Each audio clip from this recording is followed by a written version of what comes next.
Assalamualaikum warahmatullahi wabarakatuh. Saya Fadlan Fiardika dengan NIM 5302422084. Pada kesempatan kali ini, saya akan melakukan presentasi untuk memenuhi tugas akhir dari mata kuliah media pembelajaran informatika, yaitu untuk membuat sebuah PowerPoint yang berisikan video, gambar, teks, dan audio. Pada kesempatan kali ini saya akan membawakan materi komputer, lebih tepatnya materi pada mata kuliah pengantar teknologi informasi pada semester 1. Langsung saja. Topik presentasi yang akan saya bahas pada kesempatan kali ini yang pertama adalah definisi komputer, yang kedua adalah sejarah komputer, yang ketiga adalah klasifikasi komputer, yang keempat adalah komponen komputer, dan yang kelima adalah sistem operasi. Untuk yang pertama, kita akan membahas definisi komputer. Komputer secara garis besar merujuk pada suatu perangkat elektronik yang memiliki kemampuan untuk memproses data dengan prosedur yang telah ditetapkan sebelumnya, menghasilkan informasi yang bermanfaat bagi kita. Menurut sumber dari Wikipedia, definisi komputer adalah sebuah alat elektronik yang terdiri dari berbagai komponen yang saling terhubung, membentuk sistem yang dapat melakukan tugas secara otomatis berdasarkan program-program yang telah diinstruksikan sehingga dapat menghasilkan data dan menjalankan program tertentu.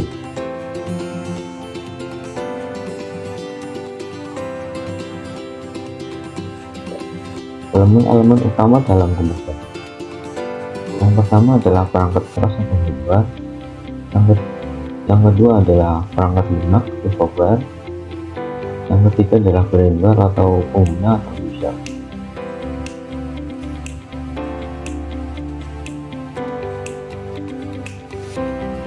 Sebelum itu, komputer berasal dari kata komputer,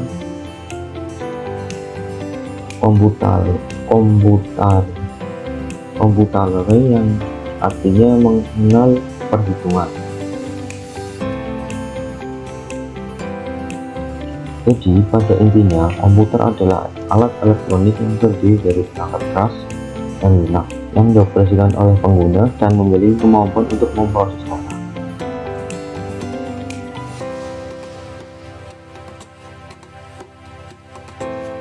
Adapun beberapa definisi komputer menurut para ahli. Yang pertama adalah menurut Robert H. Lismer, yang merupakan seorang ahli dalam buku Komputer Annual. Komputer dijadikan sebagai alat elektronik yang memiliki kemampuan untuk menerima input, memproses sesuai dengan program yang ditentukan, menyimpan perintah dan hasil pengelolaan, serta menyediakan output dalam bentuk informasi. Kemudian yang kedua ada definisi dari Karya Donald H. Samuel. Komputer adalah sistem elektronik yang dirancang untuk manipulasi data dengan cepat dan akurat, secara otomatis menerima, menyimpan, memproses, dan menghasilkan output berdasarkan instruksi yang disimpan dalam memori atau storage program. Kemudian yang ketiga yaitu dari Gordon B. Davis, penulis buku Introduction to the Computer. Komputer diartikan sebagai suatu tipe khusus alat penghitung yang memiliki sifat tertentu yang pasti. Kemudian yang keempat ada dari buku Computer Organized karya Issy Amanzer, Gigi Francis, dan Gigi Zeki, mendefinisikan komputer sebagai mesin penghitung elektronik yang mampu dengan cepat menerima informasi input digital, memprosesnya sesuai dengan program yang telah disimpan di memori, dan menghasilkan output informasinya. Dan kita kembali ke menu. Untuk materi selanjutnya yaitu sejarah komputer.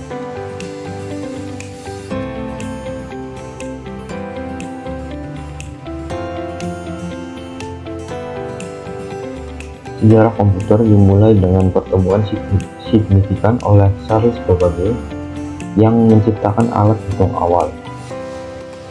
Babbage diakui sebagai ilmuwan yang sangat berpengaruh dalam evolusi komputer. Seiring waktu, alat hitung ini mengalami perkembangan bertahap hingga bentuk modern yang kita kenal sebagai komputer pada saat ini. Proses ini terbagi dalam 5 generasi komputer, masing-masing dengan teknologi perkembangan yang menarik. Perkembangan komputer dari masa ke masa selalu mengalami peningkatan dan pada awalnya komputer diciptakan untuk tujuan perhitungan matematika. Namun seiring berjalannya waktu, evolusi komputer membawa menjadi perangkat serbaguna, terutama dalam industri dan penelitian. Untuk yang pertama yaitu komputer generasi pertama, yaitu berkisar antara tahun 1946 sampai 1995. Seorang insinyur Jerman, Konrad Zuse, mengembangkan Z3 pada tahun 1941 untuk merancang pesawat terbang dengan seluruh kendali. Komputer generasi pertama ini memiliki ciri khas instruksi seperti yang ditentukan secara spesifik untuk tugas tertentu. Setiap komponen menggunakan program kode besar yang disebut dengan bahasa mesin, membuatnya sulit diprogram dan memiliki keterbatasan kecepatan. Komputer ini menggunakan tabung hampa udara atau vacuum tube sebagai komponen sirkuitnya dan silinder magnetik sebagai penyimpan data. Ukuran fisiknya besar, memerlukan ruang luas, dan cenderung cepat panas. Program hanya dapat dibuat menggunakan bahasa mesin atau yang lebih dikenal dengan bahasa assembler. Ciri-ciri komputer pertama melibatkan pengguna silinder magnetik sebagai media penyimpanan data, komponen tabung sebagai tabung hampa udara, kemudian penyimpanan yang terbatas, ukuran listrik yang besar, serta kecenderungan untuk memerlukan daya listrik besar. Komputer generasi pertama ini lebih berfokus pada aplikasi bisnis. Contoh komputer generasi pertama adalah Max Z3, yaitu ini yang dibuat oleh Konrad Zuse. Selain komputer Z3, ada juga komputer generasi pertama yaitu ENIAC. Komputer numerik elektronik pertama yaitu ENIAC. ENIAC adalah integrator numerik elektronik dan komputer. Adalah komputer digital yang tujuan umumnya digunakan untuk program berbasis elektronik. Dirancang oleh John Mauzy dan G. Esper Eltet, ENIAC selesai pada tahun 1945 dan pertama kali digunakan secara praktis pada 10 Desember 1945. Mesin ini awalnya digunakan untuk menghitung tabel penembakan artileri untuk laboratorium penelitian balistik Angkatan Darat Amerika Serikat. Meskipun tujuan awalnya untuk keperluan militer, program pertamanya melibatkan studi kelayakan senjata termonuklir.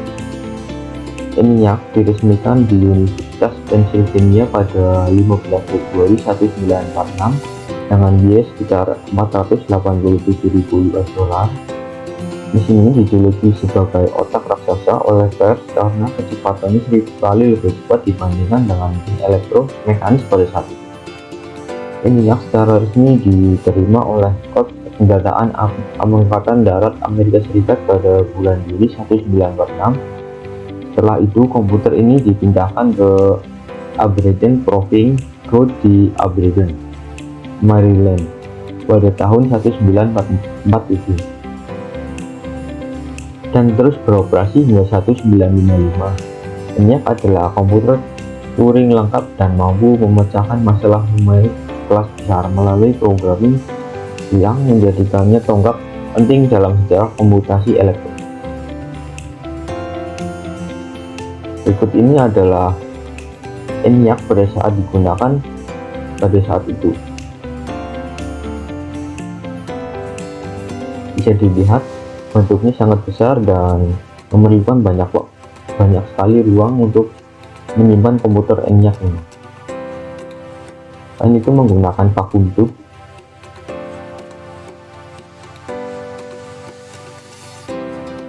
menggunakan daya listrik yang besar, dan tentunya penggunaan yang masih terbatas.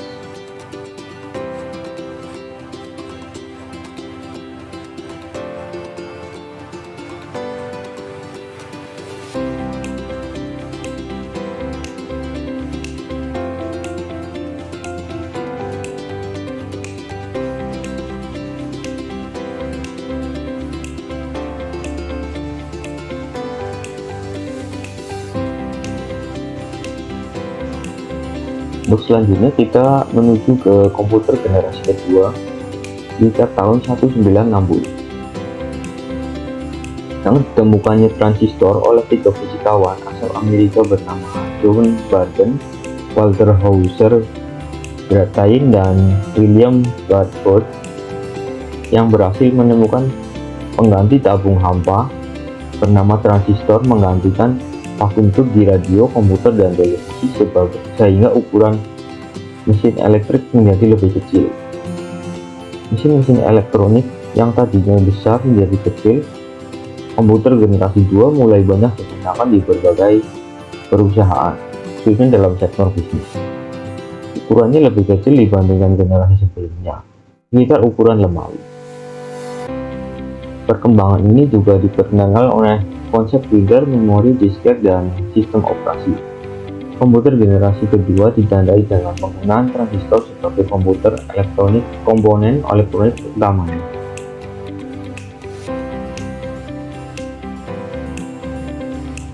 Ciri-ciri komputer generasi 2 melibatkan pembuatan program menggunakan assembly language, common business oriented language, dan formula transistor, serta algol.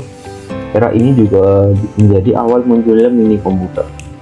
Komputer generasi kedua memiliki sifat-sifat seperti ukuran yang relatif lebih kecil, kemudian pengeluaran panas yang lebih sedikit, pengenalan magnetic tape dan magnetic disk untuk menyimpan data, dan mulai mengenal konsep file processing yang memungkinkan beberapa pengguna menggunakan komputer secara bersamaan. Keunggulan komputer generasi 2 meliputi kecepatan proses yang relatif lebih cepat, kapasitas penyimpanan data yang semakin besar, tidak memerlukan tegangan listrik sebesar generasi sebelumnya, dan ukuran memori yang meskipun masih terbatas tetapi lebih besar dibandingkan generasi sebelumnya. Beberapa contoh mesin pada era ini antara lain IBM, kemudian ada Univac, dan CDC, Honeywell, dan BTP.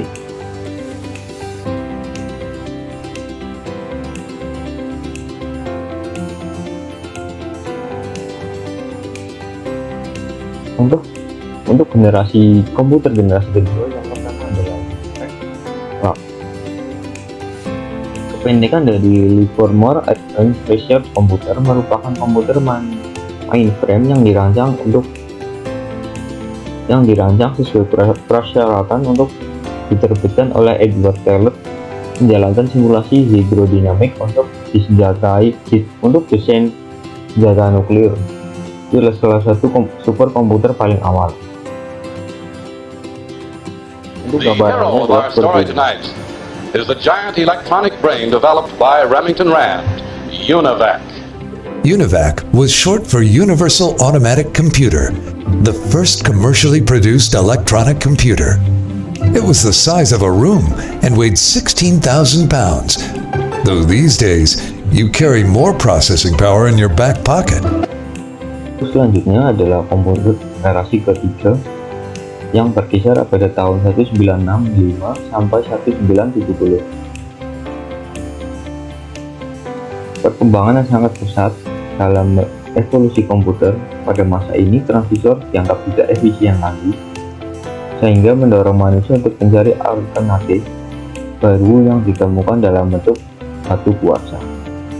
Jack Kirby, seorang insinyur di Texas Instruments, memainkan peran kunci yang membuat sirkuit integrasi atau IC pada tahun 1958. Inovasi ini membuat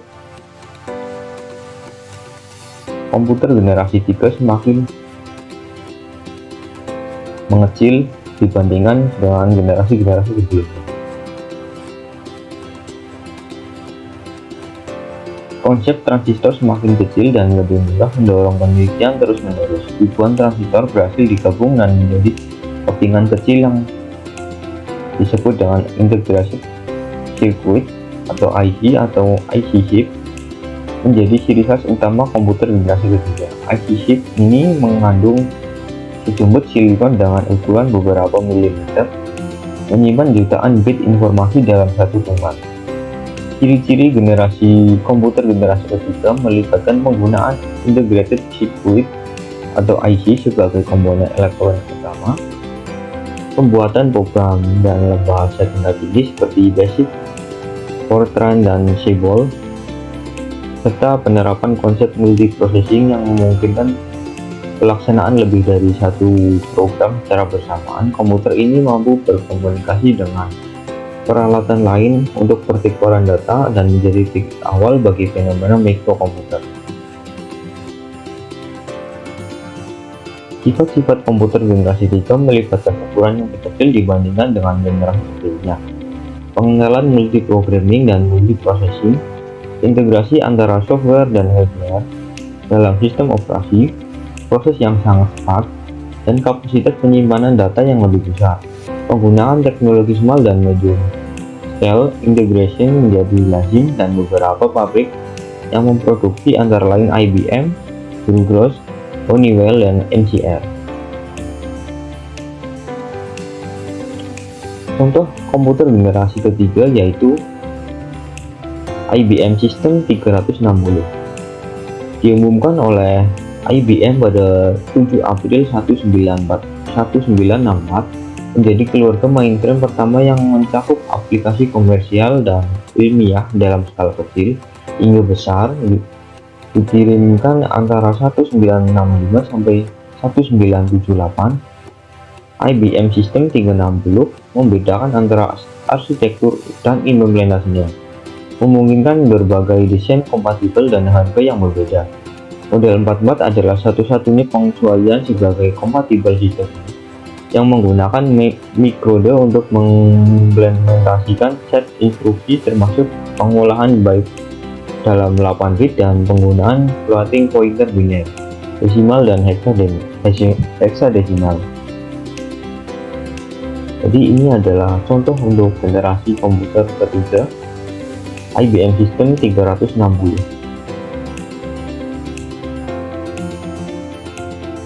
Dan ini adalah video IBM System 360 yang masih berfungsi pada saat ini.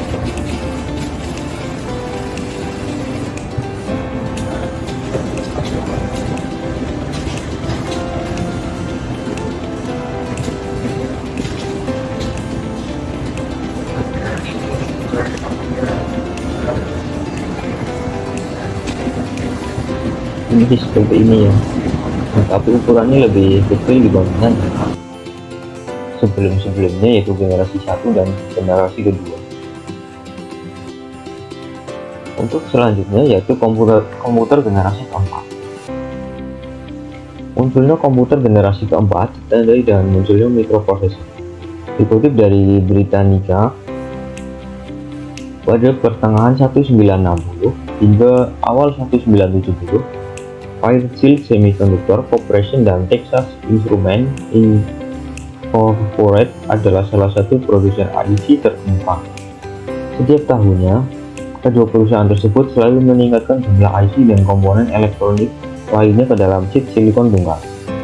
Terjadinya perkembangan yang signifikan dengan pengecilan ukuran sirkuit dalam komponen elektronik. Large Scale Integration atau LSI mampu menampung ratusan komponen dalam satu chip, sementara Very Large Scale Integration atau VLSI pada tahun 1980 dapat menyatukan ribuan komponen dalam satu chip tunggal. Teknologi Ultra Large Scale Integration atau ULSI bahkan mampu meningkatkan jumlah komponen menjadi jutaan dalam satu chip. Dalam evolusi ini, Intel 4004 yang dibuat pada tahun 1971 menjadi tonggak kemajuan dengan meletakkan seluruh komponen dari sebuah komputer, termasuk central processing unit, memori, dan kendali input-output, dalam sebuah chip yang sangat kecil. Mikroprosesor kemudian muncul dan dapat diprogram untuk memenuhi berbagai kebutuhan. Hal ini melibatkan peralatan rumah tangga seperti microwave oven, televisi, dan mobil dengan elektronik fuel injection dilengkapi dengan mikroprosesor. Pada pertengahan 1970-an, mini komputer yang disebut dengan mini komputer dijual ke masyarakat umum dengan paket perangkat lunak yang mudah digunakan. IBM mencoba memperkenalkan personal komputer pada tahun 1981 yang berkembang pesat dari 2 juta unit menjadi 65 juta unit dalam 10 tahun kemudian terus mengecil dari desktop komputer menjadi laptop bahkan tabletop.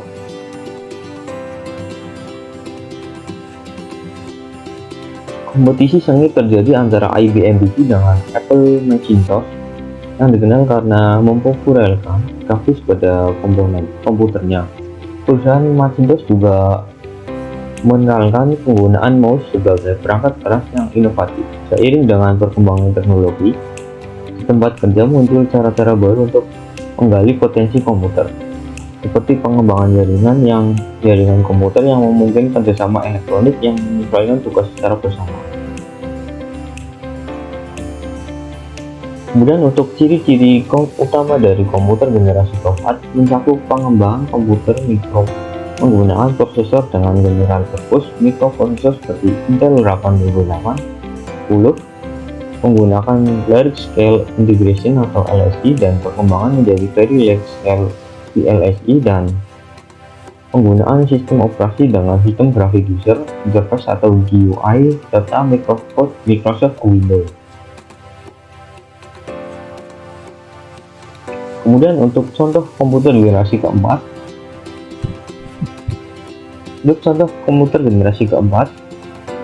yang akan saya bahas yaitu IBM Personal Computer atau model 5150 yang umumnya dikenal sebagai IBM, adalah komputer mikro pertama yang dirilis dalam model IBM PC dan menjadi dasar standar de facto yang kompatibel dengan IBM PC. Dirilis pada 12 Agustus 1981, dibuat oleh tim insinyur desainer yang disutradari oleh William C. Lowe dan Philip John S. di Boca Raton, Florida. Untuk bentuknya seperti ini. Dibandingkan dengan generasi-generasi sebelumnya, komputer sudah semakin mengecil dan sudah memiliki layar tersendiri untuk menampilkan gambar.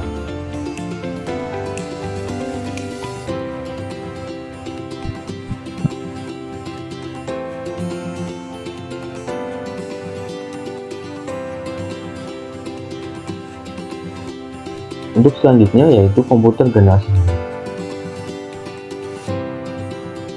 Meskipun masih dalam bentuk prototipe dan akan menjadi kenyataan di masa depan, banyak kemajuan dalam desain dan teknologi komputer yang mengarah pada generasi kelima ini. Dua kemajuan utama dalam rekayasa yang mencolok adalah kemampuan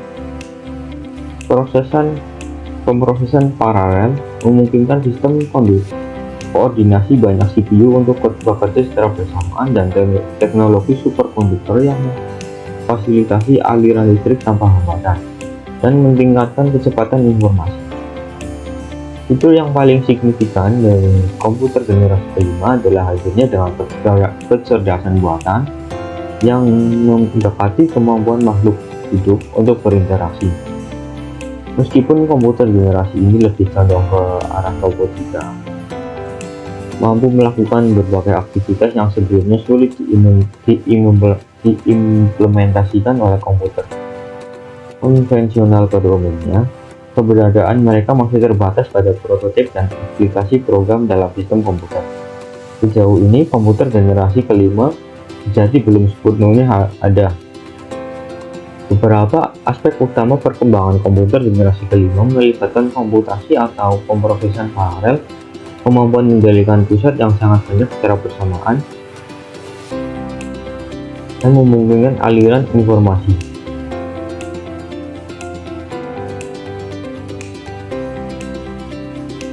Kemudian kecerdasan buatan yang diintegrasikan ke dalam mesin atau komputer untuk menjadikannya sebagai tugas yang mendeteksi kemauan manusia.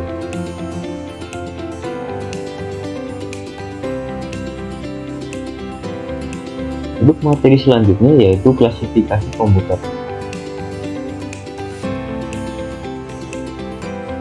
Komputer dibagi menjadi beberapa klasifikasi sesuai dengan hobinya. Berikut adalah beberapa klasifikasi komputer. Yang pertama adalah microcontroller. Microcontroller merupakan komputer yang terintegrasi dalam satu chip. Biasanya digunakan untuk aplikasi tertentu seperti kontrol mesin atau pengaturan lalu lintas. Harganya relatif lebih murah karena perangkatnya sederhana dan fokus pada tugas tersebut. Berikut ini adalah contoh microcontroller Arduino Uno. Kemudian ada mikrokomputer.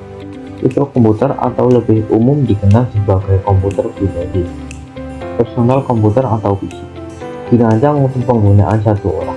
Komputer ini populer digunakan di rumah atau untuk aplikasi bisnis pada perkantoran. Penggunaannya melibatkan interaksi langsung dengan pengguna dan mencakup desktop dan juga laptop. Berikut ini adalah contoh personal komputer. Kemudian ada engineering workstation. Engineering workstation dirancang untuk tugas-tugas teknis dan perhitungan yang kompleks. Digunakan oleh para ahli teknik, khususnya dalam perancangan grafis dan perhitungan matematika yang intensif. Contohnya aplikasi untuk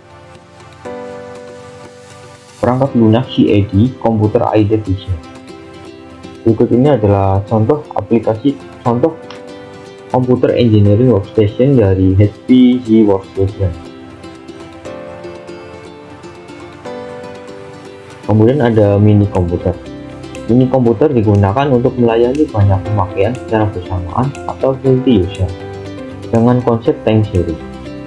Meskipun lebih kecil dari mainframe, mikrokomputer dapat digunakan oleh beberapa pengguna secara bersamaan.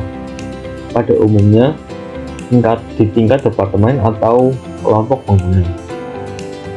Di samping ini adalah contoh mikrokomputer dari perusahaan IBM dengan model IBM AS400.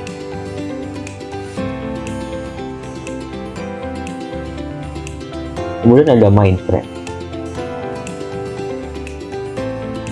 Mainframe lebih besar dan lebih kuat dari mini komputer, melayani ratusan pengguna secara bersamaan. Biasanya digunakan dalam pengolahan data berat untuk perusahaan besar. Penggunaannya lebih dititik beratkan pada proses daripada interaksi langsung dengan penggunanya. Berikut ini adalah contoh mainframe dari perusahaan IBM dengan nama IBM Z. Kemudian ada superkomputer. Superkomputer adalah komputer yang tercepat, paling bertenaga, dan yang paling mahal. Komputer ini mampu melakukan perhitungan yang sangat kompleks dan dalam waktu yang singkat. Digunakan untuk aplikasi seperti peramal cuaca, penelitian energi nuklir, dan pekerjaan ilmiah yang membutuhkan gaya komputasi ekstrim. Berikut ini adalah contoh dari superkomputer dari perusahaan IBM dengan nama IBM Summit atau Cray X-5. Kemudian untuk materi selanjutnya yaitu komponen pada komputer.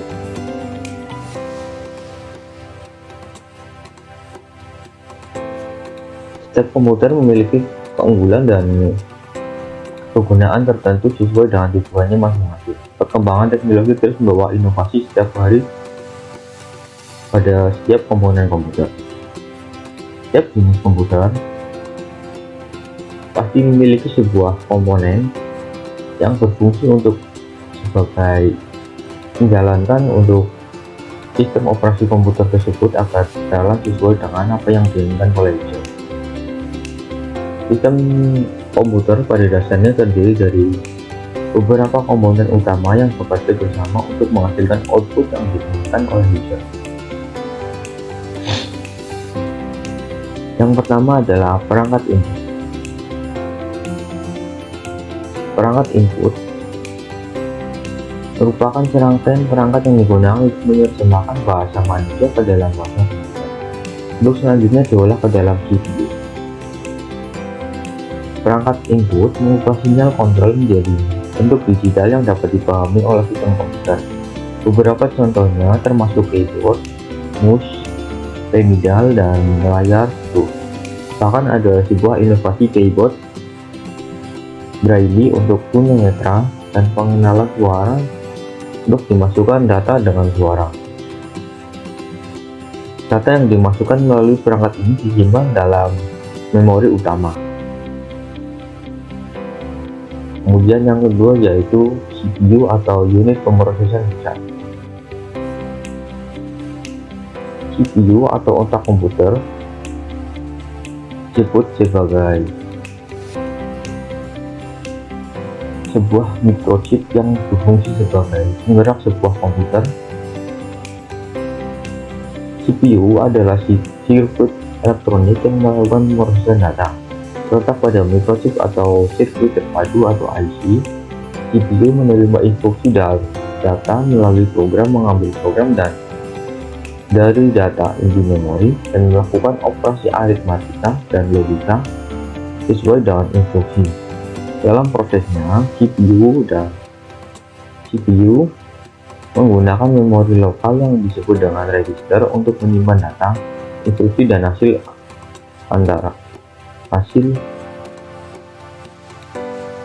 program antara komponen utama CPU atau unit logik aritmatika untuk operasi aritmatika dan logika, serta unit kontrol atau CPU untuk mengatur eksekusi instruksi secara berurutan. Kemudian yang ketiga adalah perangkat output. Setelah data perintah user diolah pada CPU, maka CPU akan memberikan perintah output untuk perangkat output yang bisa menerjemahkan bahasa komputer ke dalam bahasa manusia. Perangkat output menerima data dari sistem komputer dan mengubahnya menjadi bentuk yang dapat dimengerti oleh manusia. Contohnya monitor, proyektor, headphone, speaker, dan printer. Printer modern bahkan termasuk teknologi tinggi yang dapat mencetak objek fisik, monitor dengan tampilan braille yang dapat membantu keterbatasan penglihatan untuk memahami output teks. Dengan komponen-komponen yang bekerja sama ini, sistem komputer dapat memproses informasi dari perangkat input dan menghasilkan output yang bermanfaat untuk user. Peran CPU sebagai otak komputer sangat penting dalam mengkoordinasi semua operasi ini. Kemudian cara kerja komponen pada sebuah komputer. Misalkan ini user melakukan input untuk melakukan mencetak data, misalnya mencetak dokumen berbentuk Word. User menginputkan pada keyboard dan juga aplikasi. Kemudian data tersebut diinputkan pada CPU, diterima di pertama diterima di memori, kemudian di kemudian ada di CPU secara berurutan untuk melakukan proses instruksi. Setelah proses instruksi ini selesai, maka akan menghasilkan sebuah output. Sepertinya ini salah, seharusnya mengeluarkan printer, tapi tidak apa, sama-sama mengeluarkan output juga. Ini mengeluarkan output suara misalnya, itu menggunakan speaker, dan juga bisa menggunakan headphone. Jadi untuk alurnya seperti itu.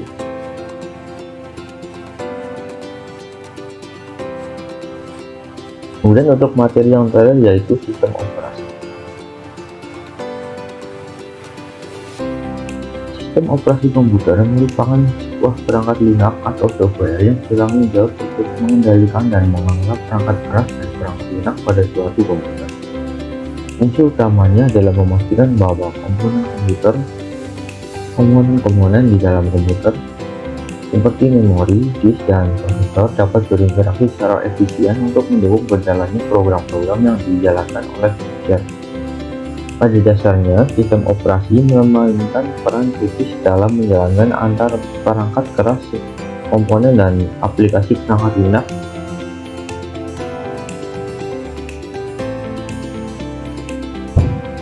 Kemudian berikut ini adalah beberapa fungsi utama dari sistem operasi. Yang pertama adalah booting. Sistem operasi yang bertanggung jawab untuk manajemen proses pada tahap awal saat komputer dinyalakan. Proses ini melibatkan inisialisasi perangkat keras dan memuat sistem operasi ke dalam memori utama agar komputer dapat berfungsi. Kemudian ada manajemen memori. Sistem operasi mengontrol dan mengelola penggunaan memori pada komputer. Ini termasuk alokasi dan juga delokasi memori untuk program-program yang sedang berjalan sehingga penggunaan memori dapat dioptimalkan dengan baik. Kemudian ada keamanan data. Pengelolaan keamanan data adalah tanggung jawab sistem operasi. Ini melibatkan kontrol akses ke data, kemudian enkripsi dan pelindungan terhadap ancaman keamanan seperti virus dan malware. Kemudian ada manajemen disk. Sistem operasi juga mengatur dan mengelola penyimpanan data pada perangkat keras penyimpanan seperti hard disk dan SSD. Ini mencakup pembacaan, kemudian penulisan dan organisasi file untuk memastikan akses dan data yang efisien. Kemudian ada loading dan execution program. Sistem operasi memuat dan menjalankan program-program yang diminta oleh pengguna. Ini melibatkan program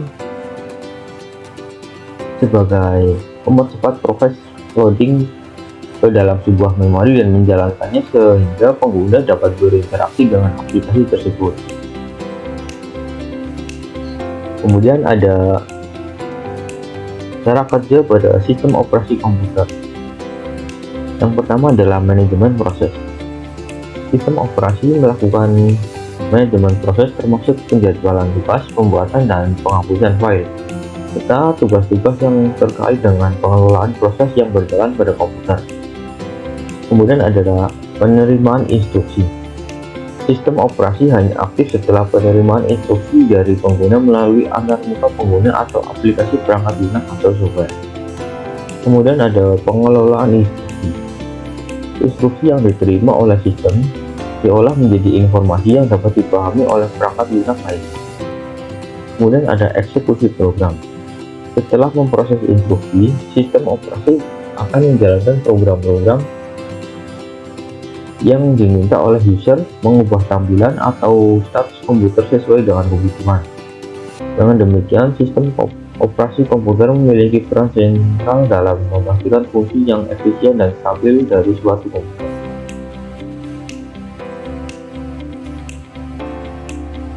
Kemudian yang terakhir adalah jenis-jenis sistem operasi komputer.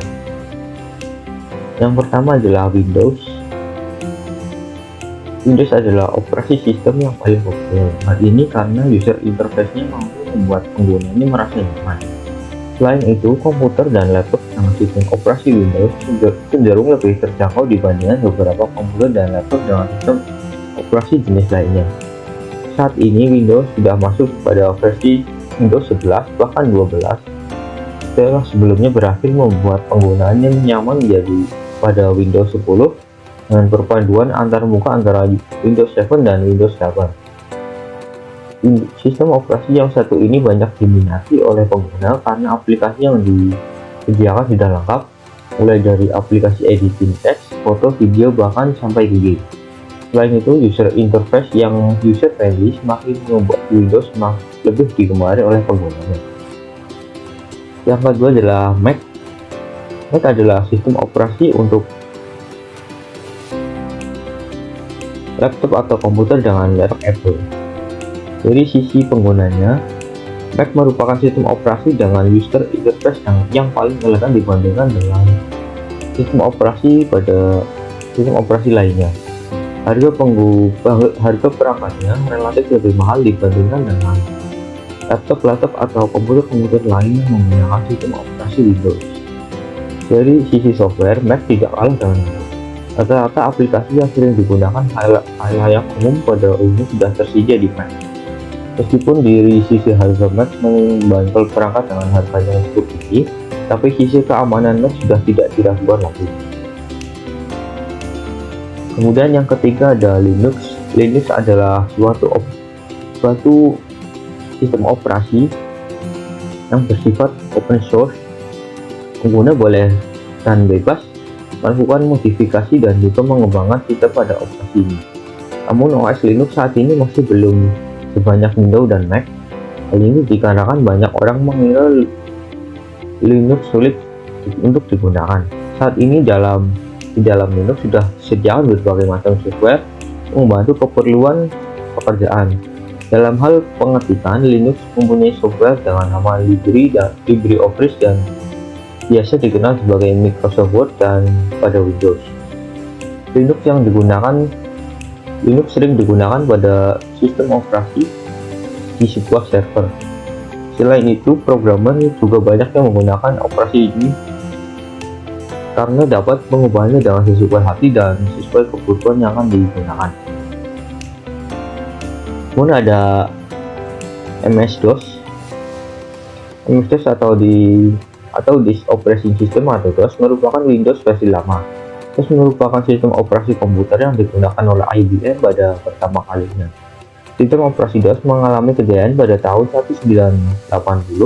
Salah satu dari kelebihannya yaitu ukuran sistem operasi ini tidak membutuhkan penyimpanan yang besar. Tapi kekurangan dari MS-DOS adalah pada sisi user interface-nya. Tidak ada user interface dalam menu grafis, melainkan hanya ada dalam bentuk teks. Hal ini membuat penggunanya yang belum familiar dengan perintah dalam bentuk teks akan kesulitan jika menggunakan MS-DOS. Kemudian yang terakhir adalah Unix. Unix merupakan sistem operasi komputer yang paling populer pada masanya. Unix biasa digunakan untuk multi-user dan multitasking. Konsep Unix berasal dari proyek Multics pada tahun 1969. Sistem ini memungkinkan banyak pengguna mengakses komputer mainframe secara bersamaan. Selain itu, sistem file pada Unix bersifat hierarki yang memudahkan dalam mengakses data. Terdapat beberapa versi Unix yang tersedia di internet maupun di berbagai sumber YouTube ataupun Google. Ini merupakan sistem operasi yang tidak memiliki tampilan grafis mirip seperti MS-DOS, sehingga penggunanya cenderung lebih sedikit dibandingkan dengan pengguna sistem operasi yang memiliki user interface. Baik, seperti itu materi yang dapat saya sampaikan pada kesempatan kali ini. Apabila saya dalam menyampaikan materi atau dalam pembuatan PPT ini terdapat berbagai masalah atau kesalahan, saya mohon maaf sebesar-besarnya. Terima kasih. Wassalamualaikum warahmatullahi wabarakatuh.